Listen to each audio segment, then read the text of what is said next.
Hey, what's up? It's Jim, and today I'm going to talk about the film Thunderbirds from 1942, subtitled Soldiers of the Air. And this is continuing my quest to review as much of William Wellman's filmography as I possibly can. Thunderbirds is basically a World War II propaganda film that Darryl F. Zanuck really wanted made as a follow-up to the film A Yank in the RAF. And Zanuck, he was a supporter of World War II, and this was actually in development pre-Pearl Harbor. However, it was shot post Pearl Harbor. When I think they put it into production, they felt that they needed more support for the war. Obviously, support changed when Pearl Harbor happened. This was to kind of get people more invested in the war effort. It was made and released before the year anniversary of Pearl Harbor, so it was, it was very early on. And Zanuck really wanted this film made. He even actually helped write the screenplay. He took his alias is Melvin Crossman, and this was something he really believed in. And to get the guy who directed Wings, a flyer, a guy who would really know how to make a story like this, so he of course wanted Wellman. The Thunderbird airfield and a World War I flying ace, played by Preston Foster, has come to teach these young flyers in World War II because he feels that there are 100 people just as good as him. The war effort would be the better for it.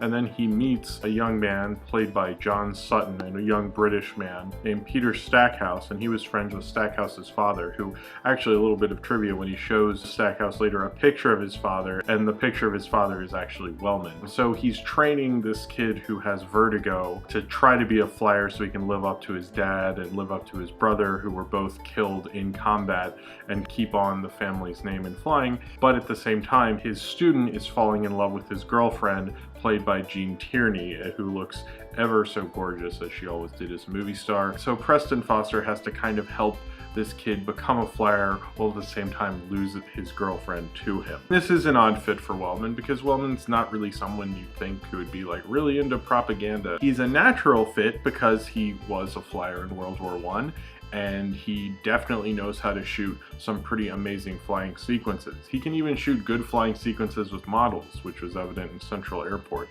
And this and Central Airport and Wings are very related. And I think, like Wings, you have the love triangle and its two friends.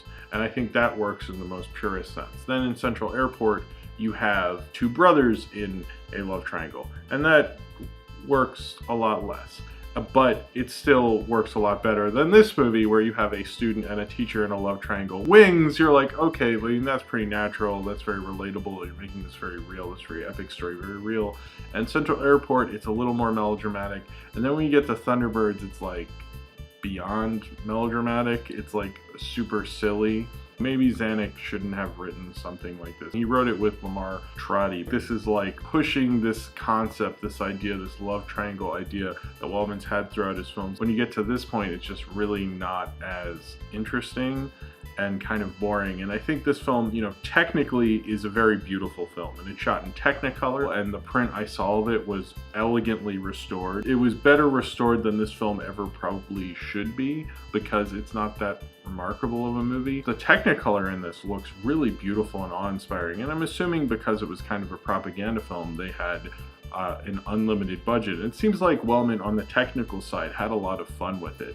Shot a really beautiful movie. This was shot by Ernest Palmer, and he did a great job, and some of the flying scenes are very well done, but it doesn't have the spontaneity and the craziness of Wings. It's thrilling to watch some of those scenes, and those actors are really in the planes, and you don't really get that. Like when you cut to them in the plane, you're like, oh, it's a set. Wellman always had kind of a personal documentary feel to all his stuff. He is a Hollywood director, and he made very Hollywood movies, but it feels like he was too of a raw guy to really make a movie that was kind of Hollywood phony.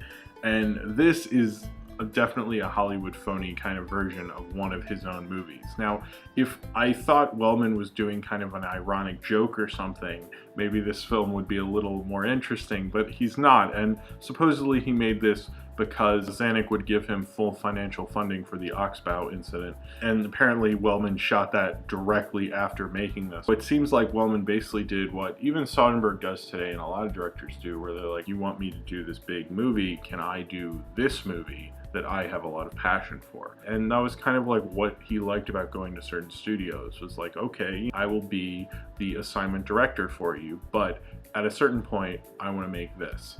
And I think, Zanuck picked the perfect guy to do the Thunderbirds. I mean, I can't think of a better director at the time to have directed this film if you're looking for someone to do a film about flyers. And Wellman didn't disappoint in that end. I don't think he made as raw of a film as Wings at a certain point, and the emotions of it don't really work as well. As soon as you get into the melodrama of it, it cuts it and doesn't let it really get into that. It's like, hey, let's do a 4th of July barbecue. Everybody's having a great time. It doesn't want to get too down. It doesn't want to get too dark. It stops itself. And sure, this is propaganda. It would have been a lot more enjoyable had it kind of played more with the relationship between this love triangle with Gene Tierney and John Sutton and Preston Foster. It doesn't feel like Wellman was really getting to be Wellman in this film. He says nothing but good things about Zanuck in his book. Zanuck he attributes to a lot of his best films in his career, like Wild Boys of the Road, So Big, and Public Enemy, and he really thinks, he had a good run with Zanuck. So I think, he was just like, sure, I'll do this for you, and he got to make one of his best movies, The Oxbow Incident.